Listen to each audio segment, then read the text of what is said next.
درود به شما بینندگان عزیز شبکه تلویزیون سفینه. برنامه فرهنگ معاصر است از سلسله برنامه ها. بسا رنج بردم در این سال سی، عجم زنده کردم بدین پارسی. واقعا وقتی به تاریخ ملت ها و فرهنگ های گوناگون جهان نظر می افکنیم، در هر مراحل تاریخی ظهور خردمندان، دانشوران و در مجموع پیشوایان یا نخبگان فرهنگی است که اونها با آفریده های خودشان از یک وضع تیره ملت و مردمان و فرهنگ ها را نجات دادند و این پیشگفتار البته به فرهنگ ما و به تمدن آریایی نیز صدق می کند. در یک مراحل تیره که پس از شکست خوردن در برابر بیگانگان و 200 سال سکوتی مردم آریایی، ظهور فردوسی و شاهنامه یک پل ارتباطی است که ما را به تاریخ کهن خود ما پیوست می کند. واقعا وجود شاهنامه است که ما توسط آن به گذشته خودمان، به جغرافیای خودمان و به فرهنگ و تمام ارزش های کهن آریایی شناسایی پیدا میکنیم. خردمنشی و منش ملی یا اندیشه ملی و جوهر اندیشه ملی را از آن دریافت میکنیم و با همین مقدمه برنامه امروز را گذاشتیم جغرافیای ایران در شاهنامه فردوسی. و واقعا آیا سوالات به میان میاد که آیا ایران همین ایران است که امروز یک گوشه از آن باقی مانده است یا مرزهایش، حدودهایش توسعه یافته تر بودند و آیا مردم ما همین گونه در حاشیه جای داشتند و یا واقعا در متن اساسی یک جایگاه بسیار توسعه یافته را در طول تاریخ داشتند. برای پهلوهای این موضوع را مورد بررسی قرار دادن ما به استودیو دانشمندی معاصر تاجیک استاد ظفر میرزاییان را دعوت آراستیم و من ایشان را خیر مقدم میگم که دعوت ما را پذیرفتند و به استودیو تشریف آوردند. و استاد گرامی بار دیگر خوش آمدید و برمیگردیم سر جغرافیای مرزهای ایران کهن در شاهنامه فردوسی. و واقعا وقتی سر جغرافیا یا مرزهای کهن بحث میکنیم پیش از همه اون تصویر و تجسم پیش نظر می آید و آن برداشته که کدام مناطق امروزه کره خاکی در شاهنامه فردوسی تجسم یافتند و اینها بنیاداً قلمرو مردم آریایی نژاد بودند. بفرمایید استاد. نخست سپاس که مرا دعوت کردید. سر موضوع خویشتن شناسی ملی، مرزهای تاریخی ما، طوری که بیان کردن سرور دولتمان درباره آنکه ما کی بودیم، از کجا آمدیم و کجا روانیم، این همان و چی دخل داریم در فرهنگ آوری جهان صحبت کردن برای ما بسیار گوارا می باشد. زنده باشید. برای آنکه ما وقتی که در یک محیط، در یک جمهوری که به ملت سازی و دولت سازی مشغول است، ملتی پوره تکامل یافته من بگویم که در دنیا بسیار کم است، لیکن ما وقتی که شعاری پیشوای ملت را درباره با ساختن دولت ملی خود شعار کرده ایم ما نیز باید گذشته را بدانیم. بله.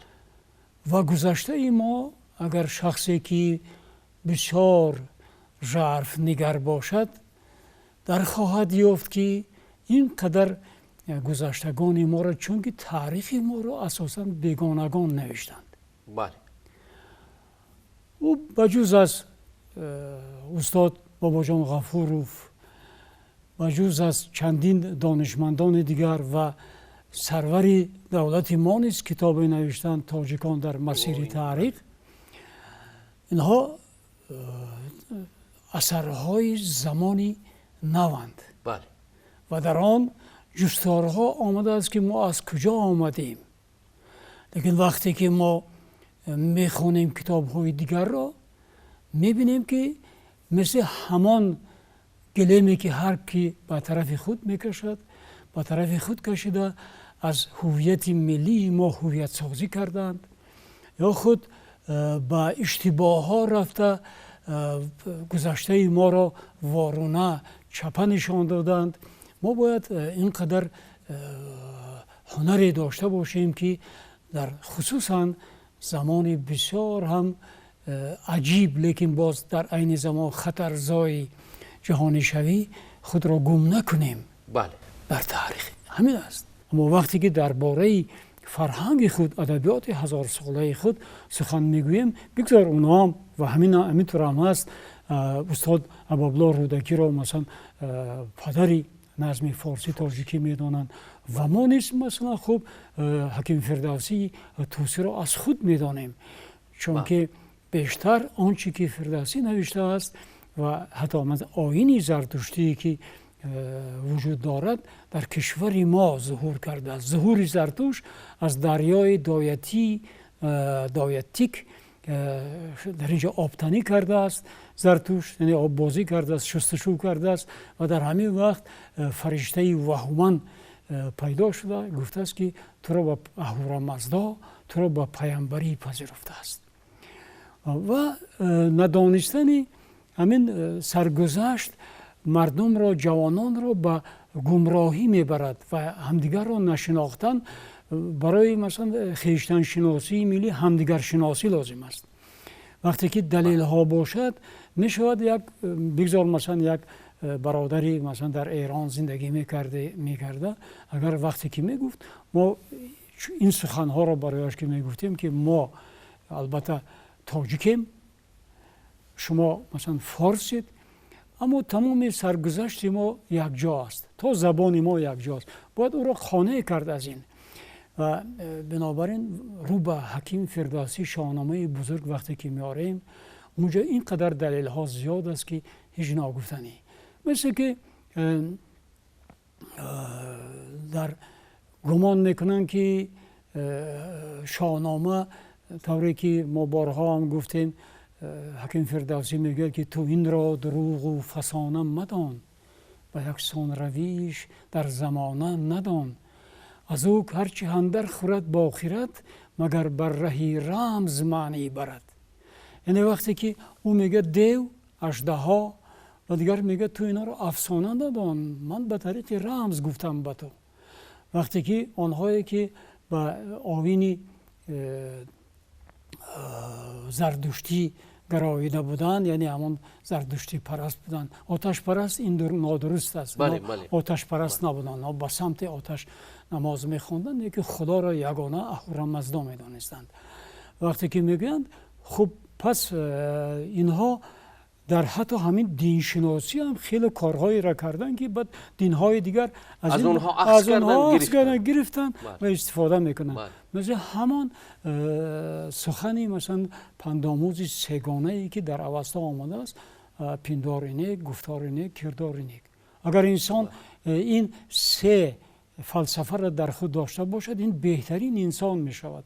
چون که با هر یک شخصی که می بیند نسبت به او یک پندار نیک دارد و وقتی که گفتار خوب میگوید به او و او را به خود نزدیک میکند و کردار نیک اگر که میکند، یعنی کردار نیک چی است؟ همون کاری که امروز هم آدمان بزرگ ما میکنند، یتیمان را دست پروری میکنند، دیگر بر جاماندگان را کمک میکنند.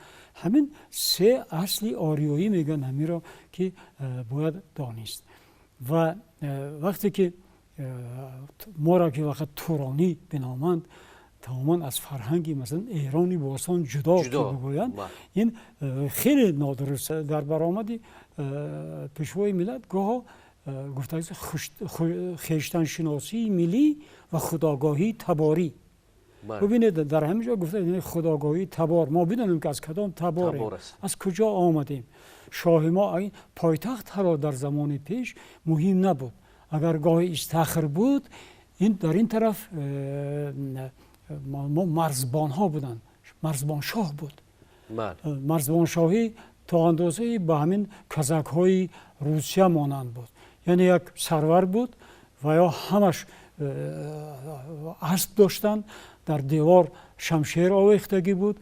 این اگر امروز اگر حمله میکرد دشمن، اینا برزگاو را گذاشته شمشیر را میگرفتن، به اسب سوار میشدن و مرزها را چیز میکردن، حفظ میکردن. بله حفظ میکردن. وقتی مرز میگیم همون گذشته به گذشته ما، بله تبار ما در همین سرزمین خاک شده است. بله. و تمام وقتی یک فرهنگ هم عامل های گوناگون دارد و البته عامل جغرافیایی هم یکی از مهمترین عامل به حساب می رود که هر فرهنگ در دایره آن بله بله رسوخ میکند و ارزشش هم در همون دایره جغرافیایی حتما مجلا میشن. و ببینید وقتی مثلا به مردمان نظر میافکنیم که این مردمان در سرزمین های بیابانی زیستند، بله. و چون در بیابان زیستند پیششون حتما چارپاداری بوده است و مردمی تهجا هم نبودند و براشون شهرداری، شهرسازی و این عامل ها اصلا جای برای ارزش نبود. و از جانب دیگر به حق همسایه داشتن با همسایه، با مردم یک نوع ارتباط اخلاقی داشتن خیلی در سطح پایین قرار دارد.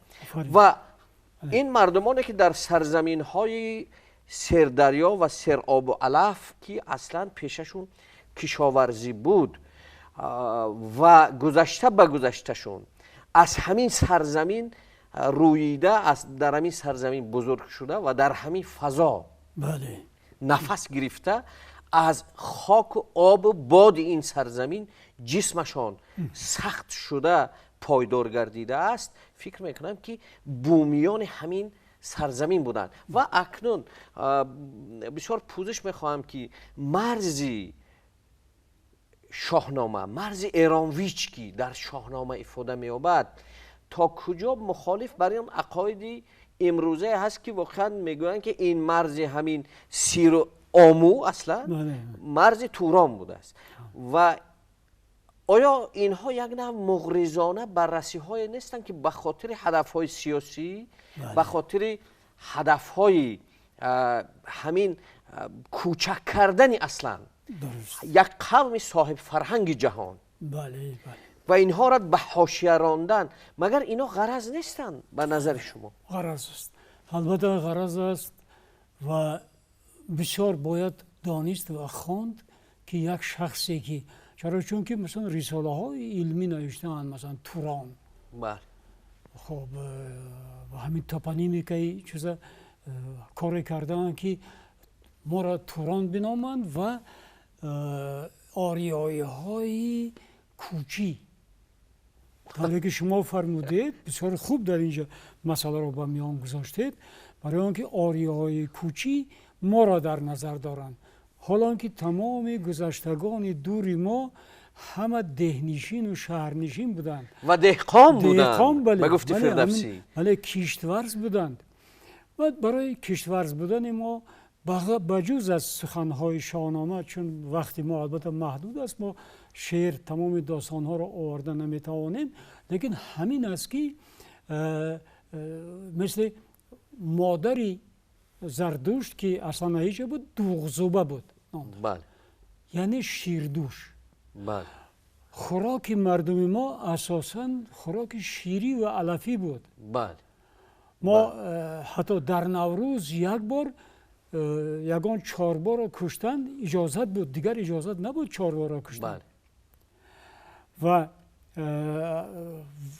چطور ما میتوانیم کوچی باشیم؟ شما بینید تمام اصطلاحاتی که یعنی واژه هایی که با چارواداری، با دامداری ارتباط داره، همه از ما نیستن، از ما برگرفتن. بله از قوم ایلاق و قشلاق و نمیدونم خب قیماق و دیگر همه این چیزهایی که از اونجا گرفته شده است. لیکن واژه های اصیل ما وابسته به اسب است، نه اسبی بادیه‌گردان، بلکه اسب‌های خطلی و اسب‌های جنگی که حتی نامی آدمان مثل گشتاسب و ویشتاسب و دیگه با اسب ارتباط داره، برای که اسب را بسیار مقدس می‌دانستند و نمی‌گذاشتند اسب را برای گوشت حتی اسبی که مثلا مرده است گوشت او را خوردن مکروه می‌دانستند. بله. مثل که امروز در بدخشان ما خوردن اسب مکروه است. مکروه است. بله. این معنی اون داره که ما دهنشین، ما شهرنشین، ما کشتورز بودیم. ببینید همون جشن‌های ما را، همه جشن‌های ما با گردش آفتاب، کشت و مثلا جمع آوری چیز با همین وابستگی دارد. برای همین فردوسی وقتی که دهقانزاده بود، دهقانزاده به معنی مثلا خوب همون کشاورزی متمول، دارای زندگی خوب، خوب. رفاه بود. بله، ولی نادرست است این که فردوسی رو بیچاره نشان میدن، کم بغل و این وقت داشت و یک هزینه داشت که مثلا این کتاب این بزرگ رو بنویسد در یک قدر سال. و حتی گاه میگن که پهلوی، این یک شرقشناسی روس است، اسمش از یادم رفت، از میگه که وای پهلوی نمیدانست. چرا آقای پهلوی میدونید؟ زبان آریایی حتی میدونید. زبان یکی هست یک خاورشناسی مثلا ایران است میگه که شیوه گفتار نوشتار فردوسی شیوه توسی است لهجه. نه آقا این شیوه هست که مثلا حتی خوجندی است. مثلا برنج را گرنج گفته است، نوشته است مثلا. این زبان پهلوی را میدونید، زبان آریایی را میدونید، این زبان دیگر. و من در مسئله زبان دری که میگویند در افغانستان، من فکر شخصی خودم را دارم، چون که وقتی که زبان دری میگویند و دربار بودنش رو میگن، بسیار بزرگان گفتن این گپ، اما من پذیرفته نمیتونم، چون که یک برادر ما که حضرت صباحی حال امسال دیگه در اینجا نیست، در سمرقند زندگی میکند، نوشته است پژوهشی و دقیق آورده است که در زبان آریایی یک ارتیکل بود که دا بود و همه زبان‌های چیز همین ارتیکل دارن آریایی، مثلا لا در فرانسوی، دیر در آلمانی، داس در انگلیسی و غیره، آل در عربی، ولی آلی که در عربی، لیکن خوب عربو بگونند با زبان ما. اینها این زبان‌های آریایی همین خیلی ارتیکل، یعنی پیشوند داشتن برای اسم، و در زبان کهن ما، در زبان آریایی همین ارتیکل دا بوده است. داریا، دار، بله داری، داری یعنی آریایی، آریایی. و همین خیلی دشتی که داریم اشت هست، دشتی ما صحرا، اینا همه از همون باقی مانده همون زبان آریایی است. و حکیم فردوسی، اکنون ما گفتم چرا همین را نوشته است 60,000 بیت، گرچندی بسیارش الهه کردن، تغییر دادن، بیت های الهاقی وای کردن، لیکن همش در 500 واژه عربی دارد در زبان دیگر، همش تاجیکی، فارسی، کهن است و نو است و دیگر است. و سببش در آن است. و این قصه، این داستانی مثلا که فردوسی را خرد میکند، بزرگ نمیکند، فردوسی و سلطان محمود غزنوی، این نادرست است. اثبات ها هست که وقتی که شاهنامه را حکیم فردوسی می نویست، حال محمود غزنوی تولد نشده بود. این دروغ است که برد و توفه کرد و وای چیز داد، هیچ وقت وای نمی رفت. چرا اگر می رفت در همون جایش می کشتند، چون که مثلا چنین بیت ها دارد: بکشت از تگینان 100 نفر.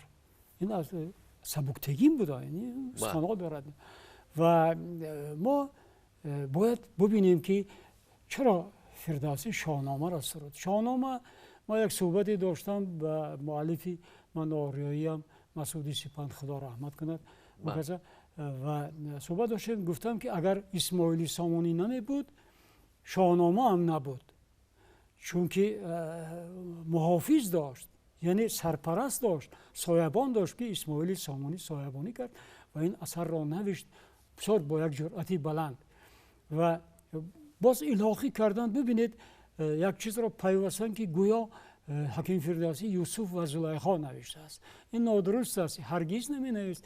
این داستان یوسف و زلیخا داستان مردمی سامی یهودی ها هستند. بله، این بیگانه است فرهنگ ما، برای ما تماما بیگانه است. و این هم میخواند یا که مثلا بسیار مثل که ایران و توران میگویند خود فردوسی را بین در حتی در میان مردم یک سرود یک بیتی بسیار عامیانه است که منش کردم رستمی داستان وگرنه اون گفته نمیتوانم دوم مصرعش. این بافته است که برای کم نشان دادن فردوسی بزرگ. و وقتی که فردوسی شاهنامه را می نوشت در آن طرف رودی سیر کیا جای داشتند؟ اینا باید به نظر گرفت، چون در این طرف رودی سیر همه آریایی ها بودند، در خوجند، سمرقند و بخارا و نمیدونم خب خوجند، اینجا ختلان و دروازه بدخشان، همه آریایی ها زندگی میکردند. لیکن اون وقتی که در آن طرفی رود سیر یعنی در توران اکنون کی زندگی میکرد؟ اونجا مساجد ها بودن، مساجد ها که کوچیده رفته بودن به قفقاز.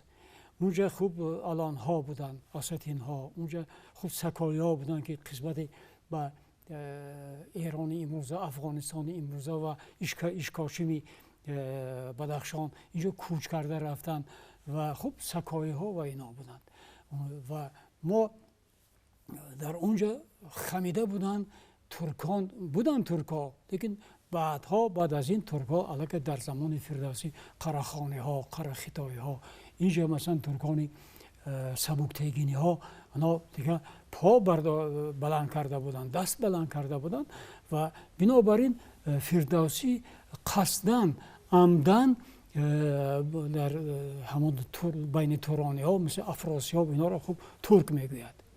این دلیل است. باز من دلیل دیگر بگیرم، اگر دلیل گفتیم زردشت از همین سرزمین، از همین رودی برآمده ظهور کرده است. مردم اینجا بت پرست بودن، میگن که زردشتی نبودن.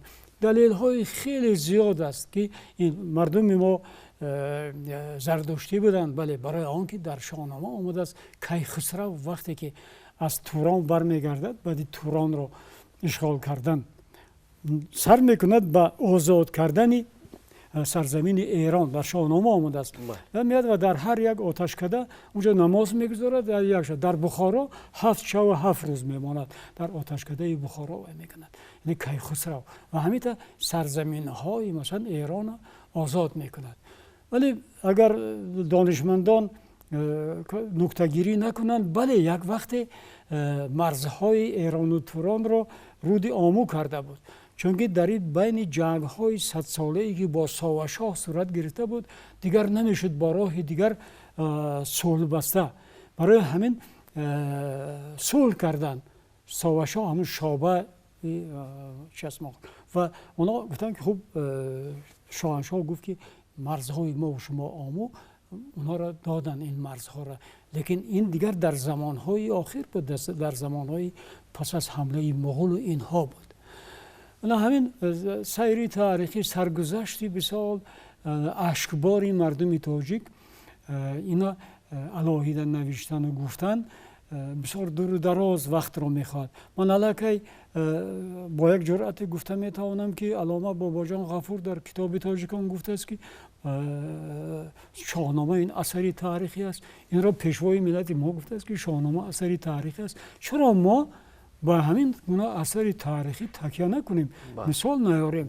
و من بباشد اگر وقتانو نگرفته باشم یک نکته دیگر رو استاد در این پای حرف آخری، چون وقت محدود است برای برنامه اول. درست است. و این قصه داستان این خیلی دور و دراز است، نمی شود همه اینا گفت. من در همین چند پیش در کنفرانسی بین المللی مرزهای جغرافیای تاریخی در شاهنامه گفتن نوشتم. عالمان بزرگ بسیار سخنرانی های جالب کردند، بسیار گپ های نو گفتند در آنجا. این معنی آن داره که عالمان جوان حتی دوباره اندیشی میکنند، باز اندیشی، بازنگری میکنند با سرگذشت ما. این آینده بسیار خوب دارد. پرزیدنت اکادمی فنها، دانشمند بسیار برجسته فرهاد رحیمی، در همون در درآمدگاهش یک صحبت‌هایی کردن با مهمانان ایرانی‌هایی در پاریس زندگی می‌کرد. رئیس بنیاد فرهنگی رودکی миршоҳӣ бале масуди миршоҳӣ гапе гуфтанд ки ҳатто ҷаноби олӣ дастуре додааст ба ин касо ки як қонуни фирдавсишиносӣ шоҳномашиносӣ дар пойтахт ташкил кунанд. ман аз ин хеле шод шудам. ин кори бисёр бузург аст. бале ки мо дорем мавлавишиносӣ ин бузургони масалан фалсафаи мо, аммо бузургони ватанпарварии мо ҳатман бояд мо чунин як қонуне дошта бошем ва ин кори бисёр оқилонаи бузургони мо мебошад ки имрӯз мехоҳанд. ва як нуктаро ман инҷо мехоҳам ба ин нукта тамом кунем ки ҳатто саропои шоҳнома ин ватаншиносӣ аст. шумо медонед вақте ки рустам суҳробро барои чӣ мекушад? барои нашинохтан. бале дуруст аст. нашинохт вақте як инсон аз худ бегона мешавад. бале нашинохт фарзанди худашро, аммо пай мебурд. фарзанд як бӯе дорад ки дар инҷо ҳис мекард, аммо дид ки ин фарзанд бо шамшер омадааст сари ин ватан. барангезам аз гоҳ ковусро, з эрон бибурам пайи тусро, на гургин бимонам на гӯдарзу гев, на гӯстаҳми нӯзар на баҳроми нев. ин падар сӯхта ҳамаро мекушта будааст ва ин ночор дасти падар сӯи ханҷар меравад ва ханҷарро мезанад. яъне ки шахсе ки агар фарзандашам бошад бо шамшер меояд,